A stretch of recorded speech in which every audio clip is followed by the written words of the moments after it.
Laurie Ruettimann, Betting on You, How to Put Yourself First and Finally Take Control of Your Career. Narrated by me, Alex Vincent. Most of us enter the workplace starry-eyed and then quickly become disillusioned. That's because many modern workplaces are broken. They work their employees into burnout, have negligent HR departments, and pay too little. It's all very bleak, but there's good news. No matter where you work, you have the power to change your life for the better.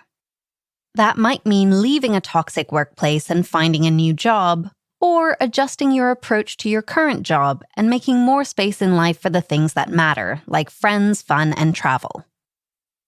Are you, like half of Americans, bored or unmotivated at work? Do you drag yourself through the week, counting down the time until you can retire? Then these blinks are just the thing for you.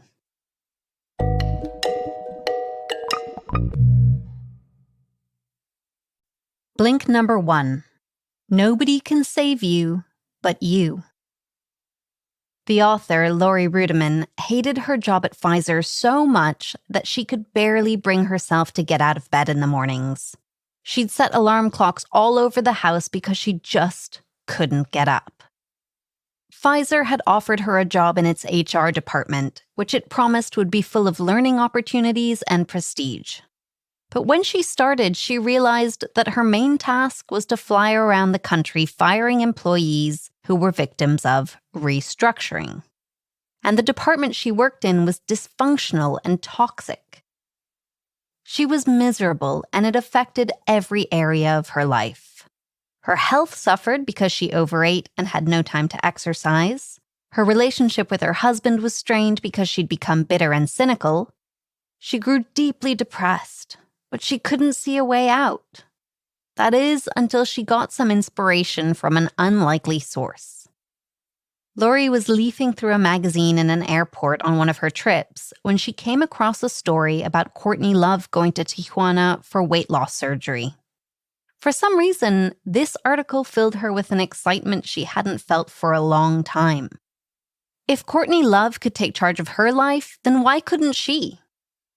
So she decided to plan her own crazy jaunt to Mexico for the same surgery.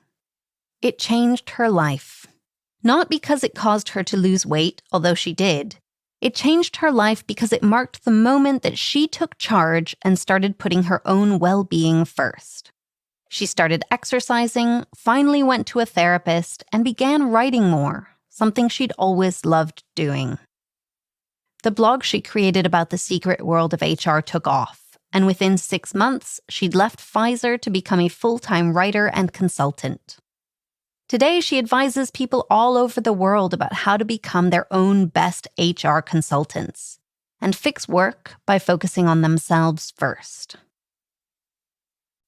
Blink number 2. Stop identifying yourself by the work you do and become a professional slacker. How do you introduce yourself to new people when you're at a party? If you're like most people, you'll probably say your name and then tell them where you work. That's called a career identity statement. While it might be useful for people to know what your job is, these kinds of introductions are also very limiting. The truth is, we're so much more than our work. We're friends and lovers and parents. We love obscure sci-fi books and exotic ice creams. We volunteer at animal shelters and harbor dreams of doing the tango. In short, we're nuanced. And our lives have a value and purpose that has nothing to do with what we do for a living. In today's hustle culture, it's normal to work 60-hour weeks and be available 24/7. But that comes at a cost. Overworking means you have no time for friends, family, exercise, sleep, and all the things that bring you joy. You need to start putting limits on work.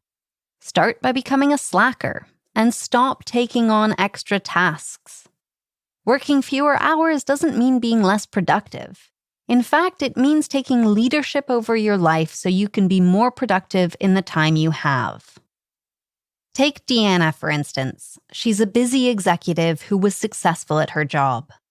But she was also getting burned out.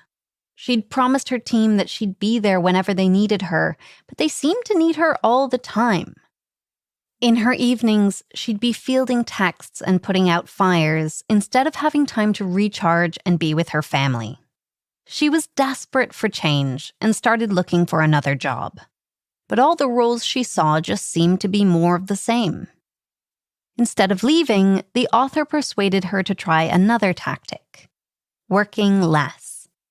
Deanna called a meeting with her team, and they all discussed how stressful it was to be on call all the time, and defined together what constituted a real emergency and what could wait. Communications after hours decreased by 90%, and morale within the team soared. Becoming a slacker allowed her to keep her job and reconnect with the things she loves outside of work. Blink number 3. Beat failure by doing a pre-mortem before you begin a new project. In 1986, the Space Shuttle Challenger launched in the US. Excited people gathered around their TV sets to watch this historic moment. But shortly after takeoff, the rocket exploded. 7 astronauts died that day. It was a tragedy that could have been avoided.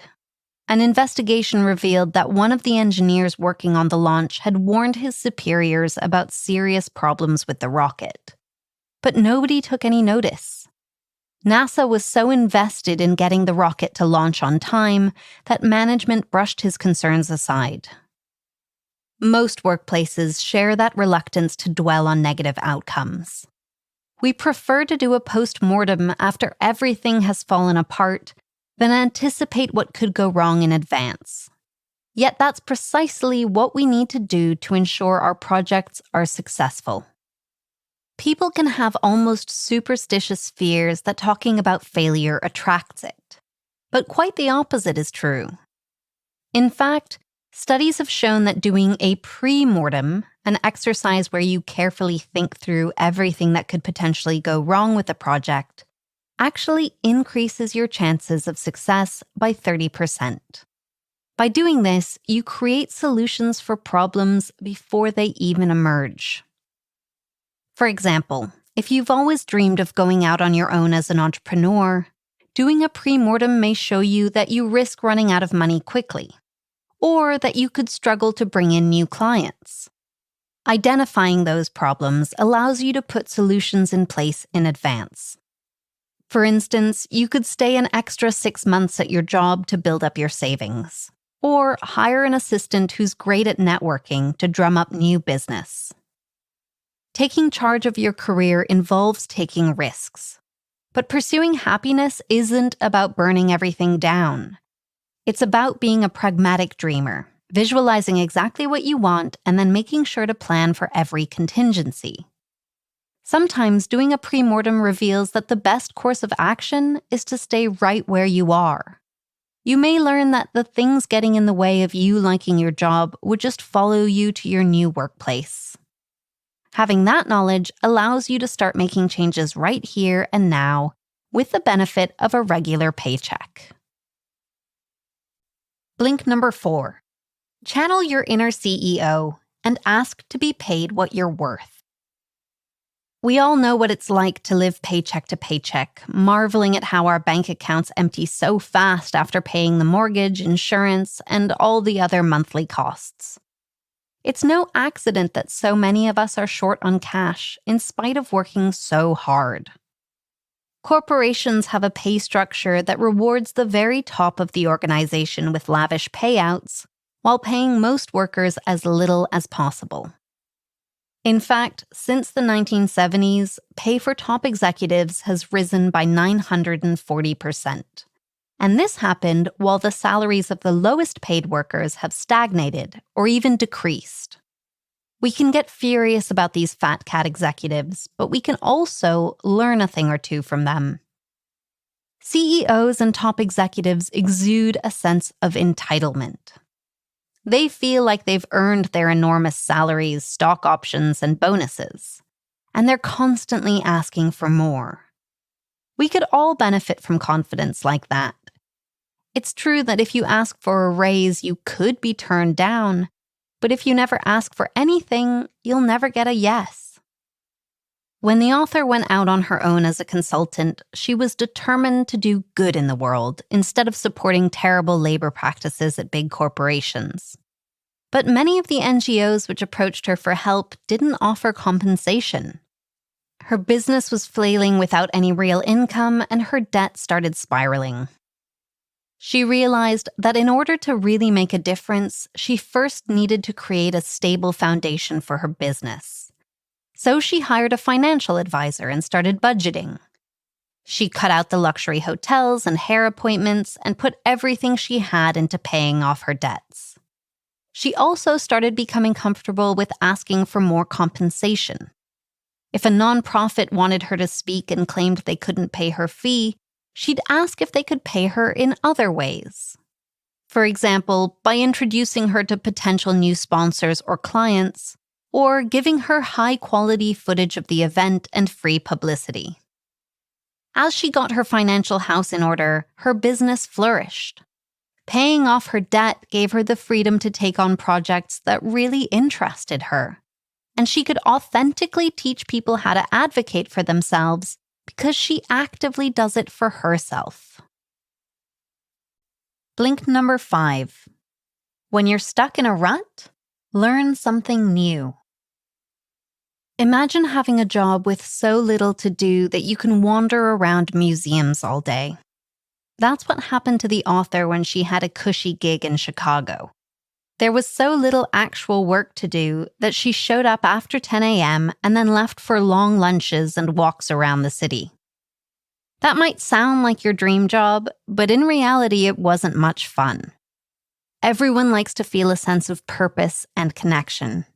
And with nothing to do, she started to feel bored and aimless. She was also lonely. There was no one to talk to. And she felt guilty that she was wasting so much time. One day, a colleague suggested that she use her time to get an advanced certification in HR. Lori signed up and discovered that it was the challenge she'd been looking for.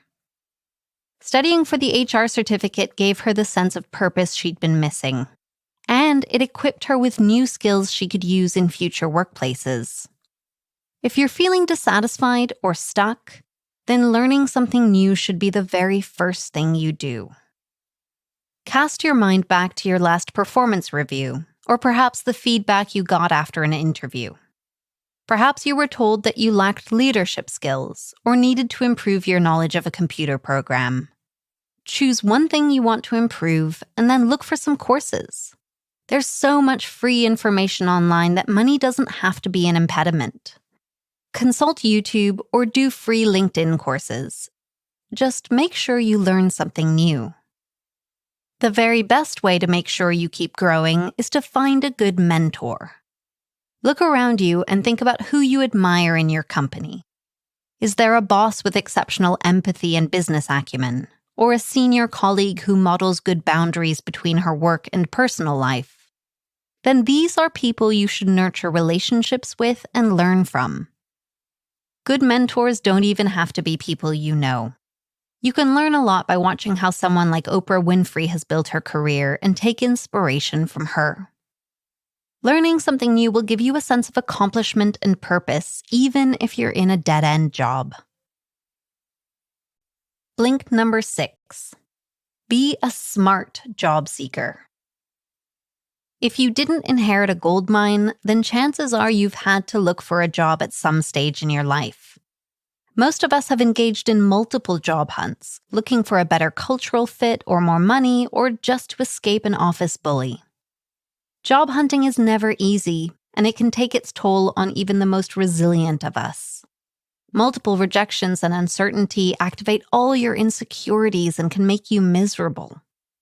Unfortunately, your prospective employers will definitely pick up on that sense of desperation. So the first thing to do in any job hunt is to prioritize your well-being and work on a positive mindset. Smart job seekers don't take the hunt personally. They know that rejection is part of the game and have developed ways to regulate their own emotions. What the author calls squishy job seekers, on the other hand, interpret rejections as meaning there's something wrong with them. They get stuck in their own pain and start feeling like the world is out to get them. As you can imagine, that's not the ideal mindset for getting a job. In order to survive the job hunting marathon, you need to build resilience and prioritize your own well-being. You need to be a smart job seeker. Make sure you're eating properly, sleeping enough, and exercising regularly. Make time for friends and family and activities that remind you that your value isn't defined by your work. Prioritizing self-care won't only make the job hunt more pleasurable, it'll be more successful too. When you're searching for a job, the most important thing you can do is build real relationships. Instead of frantic networking, connect with other job seekers and share tips and advice. Or try mentoring a younger colleague. Acts of service build community and enhance your reputation. You never know who might be your in to the next great job. When you do get to the interview stage, make it as easy as possible for the people to hire you. What that means is dress professionally and prepare for the interview. Turn off your phone and make sure you're mentally present and engaged. And make sure to ask for feedback before you leave. Asking whether your interviewers have any concerns or unanswered questions gives you the chance to address issues on the spot. Blink number 7. Never quit in a rage. You've heard of the proverbial last straw to break the camel's back. Something seemingly small can happen at work, and suddenly you know that it's time to leave. For one of the author's clients, that moment came when his company took away his office and made him work from a noisy cubicle in an open setting instead. For you, it could be that you're fed up with being passed over again for promotion, or simply that your commute is too long. Whatever your reason, sometimes the best thing to do is quit. But like anything you do in your career, you need to do it strategically. It might feel good to storm into your boss's office and tell him he's an asshole, but leaving on bad terms is never a good idea. That's something one rash employee learned to his detriment. He'd written a very rude letter of resignation to his boss. Well, his boss forwarded that message to management at the new company he was planning to work for. The new company rescinded his employment offer, and he was left with no job at all. Whatever your feelings about the company, make sure you resign with good grace.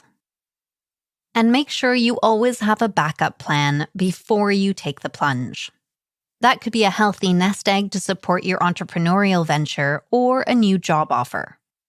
Sure, secretly searching for a new job while you're still working at the old place can be tough, but having no income for months on end will be even harder.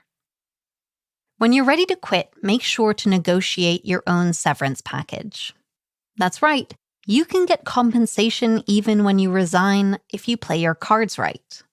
HR departments never admit to this, but many companies are happy to pay you off if you leave quietly. If you're unhappy at work because it's a bad fit, or you're doing things you never signed up for, then discuss that with your boss and let him know you're willing to quit if you have severance paid to support your job search. Make sure you've done your research and practice how to convincingly argue your case. Sure, he can say no, or in the worst case scenario, even fire you on the spot. But if you're planning to leave the company anyway, you don't have much to lose. And you have everything to gain if he agrees. Blink number 8. Become the HR department you want to see in the world. The day the author saw one of her bosses having sex with his secretary is the day she became cynical about the world of HR. Her boss had forgotten to draw the curtains, and so the whole company got to see him and his secretary entangled in a passionate embrace. She asked her manager what the HR department would do about the situation, but her manager just shrugged and said the department wouldn't be getting involved because it was above their pay grade. So HR did nothing. And not long afterward, the secretary lost her job in a convenient restructuring.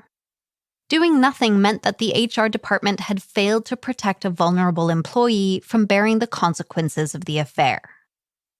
Ideally, HR departments make workplaces fairer, safer places to be for all employees. They protect the rights of women and people of color. They work to counter discrimination and enforce equal pay rules. And they make sure that hiring and promotion processes are equitable and transparent. Some HR departments are like that, but sadly, most aren't. So don't wait for the perfect HR department to help you in your career. Become your own HR cheerleader instead and help yourself.